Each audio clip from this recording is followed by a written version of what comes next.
With only 2 days of peace left to him, Ungent quickly mapped out a tour of Jeldren, the capital city of Bledraun. The city was rumored to be one of the most stunning examples of architectural design in the settled universe, and he was anxious to see it. With one hand on his titanium walking stick, Ungent strolled out of the embassy, the latest addition to Bledraun's central governmental complex. An off-center geometric building of glass, stone, and steel, it sat at right angles to Jeldren's main square. Within a few meters of the compound, a sea-green self-driving ground car waited for him. Soon it was gliding along the short stretch of countryside that separated the embassy from Jeldren proper. The drawline's artful landscaping rolled past the car's side windows. Ungent nodded his approval. Whether natural, hybridized, or genetically engineered, the plant life on Bledraun reached a splendor unmatched on most other developed worlds. Soon enough, the car, curiously named Serrano, came to rest and its doors swung up in a graceful arc. Ungent stepped onto the polyslate tiles at the center of town. "Serrano thanks you for a pleasant ride," the car's AI chirped. "Shall he wait for you?" "If he would be so kind," said Ungent, with the utmost respect. As he ambled the streets of the upper city, Ungent admired its tall arched walkways and upswept towers. With its broad vistas, Jeldren couldn't help but inspire artistic, philosophical, and scientific thought. Lost in admiration, he walked the morning away, through sectors of Jeldren dating from many different eras, each with a distinctive style. As Bledraun's sun crossed over into afternoon, Ungent's heart warmed to a wave of deep contentment. Judging from the peaceful expressions of passers-by, he decided the city's effect on his psyche was typical. Even the vehicular traffic seemed to proceed with unwavering calm. Yet when Ungent cast his eyes down, or peered into the dark alleyways to his right, he caught signs of a second Jeldren. This Jeldren had grown up to address the compulsions of the drawline during the surround. Each sidewalk was studded with a steel disc about 100 centimeters in diameter, the girth of an average drawline. Their function? Apparently, each one concealed an entryway to a network of underground tunnels. At least, that's what Ungent had learned from his official briefing. Unfortunately, Grashard's intel on the drawline relied heavily on hearsay, because the drawline, for the most part, refused to discuss the surround. In fact, the Grashardi would have known even less about the subject if it weren't for a small trading ship. According to the captain's log, the ship made an emergency landing on Bledraun nearly 1,000 years earlier, just as the drawline were emerging from the tunnels. In the captain's words, "With luck, I was able to interview a few of the groggy creatures before they pushed me aside. I was told that during the surround, the drawline reverted to their origins as a species of burrowing rodent. With their higher mental functions on pause, they panicked. In a desperate scramble for shelter, they descended into the tunnels or hid in Jeldren's shadowy side streets, where they fed on roots, tubers, and insectoids dug from the soil. According to the log, after 2 or 3 months, the process of mental molting was complete, and they returned to the light.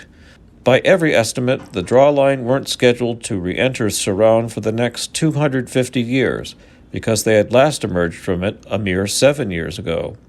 Yet Ungent's briefing also contained a disturbing rumor. A variety of external stresses could cause the surround to occur ahead of schedule. Could the boorish humans that the drawline would meet in the trade conference tip the balance? Too many unknowns, Ungent grumbled. For instance, what about the drawline colony on Seldra, Bledraun's second of 3 moons? Had the Seldrens also scratched out tunnels over the last 500 years? Or was the surround linked to peculiarities in Bledraun's atmosphere, soil, or the mineral content of the water? A few meters up ahead, Ungent heard the clang of his titanium staff against another metal disc and stopped in his tracks. What harm would it do to enter one of these underground passageways and get a feel for the drawline life cycle? The experienced diplomat in him knew better. It was never wise to pry into the secrets of another culture, even those lying close to the surface. If he wanted to visit the tunnels, he knew he should submit a formal request. Yet what would he gain besides a sanitized introduction to the topic? As Bledraun's sun veered toward late afternoon, Ungent peered into the dark alleyways to his right.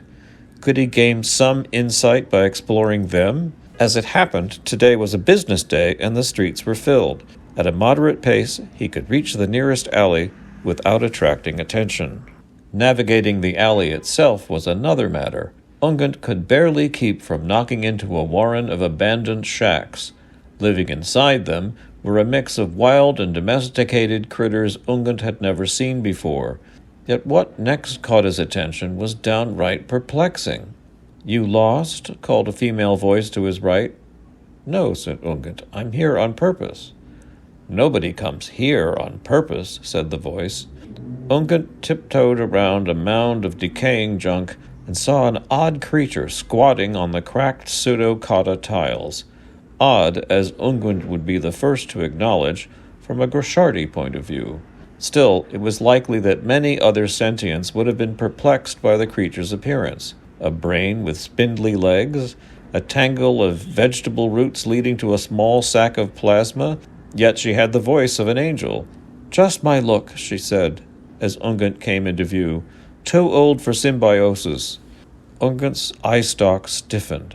A symbiote, he thought? Here? According to Ungent's research, the species originated as a type of ground slug with a habit of seeking shelter in the bodies of other species. Over the eons, the process became a model of evolutionary refinement. A razor-sharp ridge on the symbiote's belly, which exuded a local anesthetic, enabled them to slip in and out of their hosts' necks with ease. To seal these incisions in mere seconds, the symbiotes used a slurry of stem cells, specialized proteins, and growth factors derived from the host's body. Ungent swallowed hard at the sight of a crumpled drawline female's body, which lay only a meter to the creature's left. "Your previous host?" he asked. "I tried to talk her out of it," said the symbiote, "but she insisted on running with the wrong crowd." Ungent stared down at his webbed feet and struggled to put the situation in perspective. He'd heard that the symbiotes had amassed a huge trove of scientific and technical data by merging with the minds of more than 1,000 species over the centuries, and by manipulating the interstellar banking community, the wily creatures had also accrued credits, real estate, precious commodities, an impressive stock portfolio, and a string of legitimate businesses.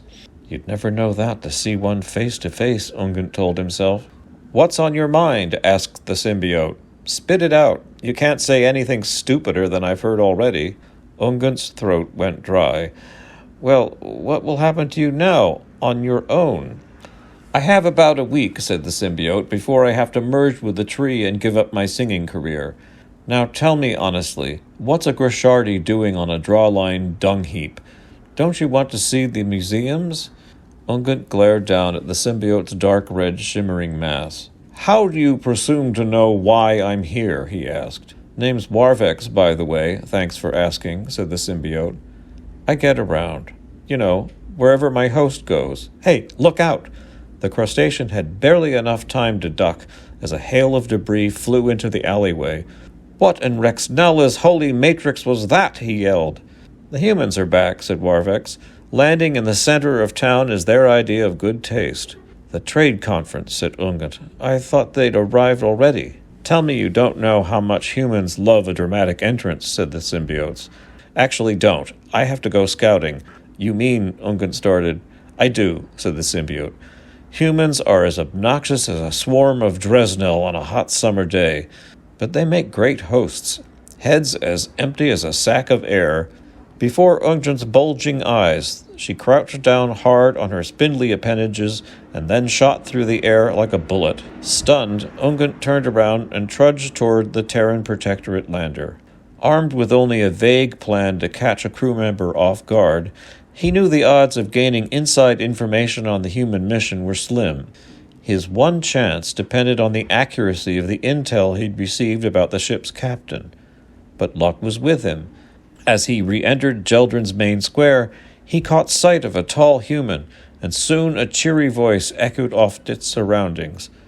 "Ungent Draaf, you old lobster special," it said. "And here I almost wasted a message unit calling you." "Harlan Mars," Ungent called out, "my favorite heap of rotting meat. How do you keep the flies away?" The human, for whom Bledraun's gravity was slightly lower than normal, jogged over to Ungent's side and clapped him lightly on his prickly back. "Whiskey, mostly," said Harlan. "Wait, if you're here, you must be the new ambassador." "The first ambassador to the Drawline," said Ungent. "From anywhere. And you made captain, if I remember the quaint phrase correctly." "Correct," said Harlan, "though I don't rightly know as anyone has said quaint in the last 500 cycles." Ungent glanced at the insignia on the human's uniform and flinched. He'd known Harlan off and on for 20 years, and always counted on him as a reliable, sometime friend. But now that Harlan was captain of the Sweet Chariot, which had ferried the entire human trade delegation to Bledraun, they were in direct competition. Their conversation couldn't afford to be so breezy. "Still finding my way," said Ungent. The human stared at him for a moment before bursting out in loud guffaws. "Cagey as ever," said Harlan. "Don't worry, Ungy boy, we all gotta have our secrets. Hey, my sensor team said they spotted a symbiote running around loose near here. You see anything?" Ungent sized up the human and decided to play it safe. "Goodness, no," he said. "But why would your sensors be tuned to that species?" "Not the whole species," said Harlan. "Just this one particular symbiote that my superiors have a bone to pick with." The phrase, "a bone to pick," didn't make complete sense to Ungent as it filtered through his subdermal translation grid, but it obviously didn't refer to something positive. "I've always heard they were helpless without a host," he told the human. "Wouldn't know, personally," said Harlan. "I leave biology to the specialists. Well, most of biology. But this particular Symbi has herself an agenda." Ungent's exoplated shoulders tensed. "So it's a female symbiote," he said. "Oh, yeah," said the human. "Disgusting, isn't it? Well, we'll catch up later. I got some ship business to get to." "Until later," said Ungent with a slight bow. "And give Ms. Business my warmest regards." Harlan's coarse laughter bounced off several of the town square's elegant office towers. "You got levels to you, Ungy," he said. "Too bad that stuffy old job doesn't give you a chance to crack open a few once in a while." Ungent watched as Harlan jogged back to his lander. "Indeed," he said. "At my age, I have more than enough cracks." By now, it was early evening. As he walked back to where Serrano was waiting for him, Ungent's memory dredged up images from 20 years ago. He'd been assigned to the embassy on Eagle 3, an old human colony that was still operational, even though it dated from the days of cramped ion drive ships. Ungent's mission was to ensure the humans of that time conformed to Interstellar Treaty 780-519D, prohibiting the development of antimatter weapons. Yet, as Ungent recalled, rumors of violations had started the day the treaty was signed, and Eagle 3 was under a security lockdown. No sooner had Ungent stepped out of his lander than a tall, muscular 20-something soldier introduced himself as the crustacean's bodyguard. "I doubt this is necessary, Corporal," Ungent had told the young Harlan. "It's not really, Ambassador," Harlan had said, "unless you mind getting your throat cut by a Kresovic terrorist. But hey, I reckon those exoplates of yours are tough enough for anything, am I right, big guy?" Ungent's mandibles had clenched. He was used to being addressed with the utmost formality. "I gather big guy is a little-known human term of respect," he'd said quietly. Harlan, eyes wide, had rushed to assure Ungent he was right. "Spent the rest of the day calling every human he meant big guy," Ungent mumbled, "including some of the females." Much had changed since then. For one thing, the Kresovics had become even more determined to disrupt mainstream society, including Ungent's own family. Should have asked Harlan to have a soldier shadow Flarant, he told himself. Maybe if he hadn't been so self-involved back then, he might have found a way to prevent... But the time for action was long past, and Ungent knew he must live with the outcome as best he could. The way things panned out, his request for a bodyguard might only have resulted in getting a soldier murdered, too. By the time he'd slid back into the ground car, Ungent had resigned himself to the fact that when Harlan had said he was tracking a fugitive symbiote, he must have meant Warfex. It was unlikely that two female symbiotes would happen to be roaming free on Bledraun within a few meters of each other. What could she have done? Ungent blurted out, forgetting his car had ears. Serrano can provide answers to questions on a broad range of topics, said the perky AI. Know anything about a fugitive symbiote? Asked Ungent. The car became eerily quiet. Serrano? He asked. Serrano regrets to inform the ambassador, said the car's AI, that this information is classified. The ground car's doors opened with a jolt. Please exit immediately, said the AI, reclaiming to commence in 30 seconds. Puzzled, Ungent climbed out of the car a few feet in front of the embassy. No sooner had his webbed hand touched the embassy door than he heard a loud explosion behind him. He spun around in time to see his former ground car up in flames. Ungent's limbs shook. Reclaimed, he whispered. His eye stalks pivoted as a team of robotic firefighters popped out of an underground station, hoses ready. The Grashardi ambassador hurried inside to issue an official protest, not because he saw the point of it, but because he knew what was expected of him as a representative of his government. The Chaudron's broad face flickered into view on Ungent's personal scanner. My apologies, said Drashna. Ungent stared at her image a moment and tried to read her emotions. You need hardly apologize for a random act of violence, he said. I'm merely sorry you experienced the tactics of our dissident factions, said Drashna. The violence was anything but random. Someone, Ambassador, wants you dead.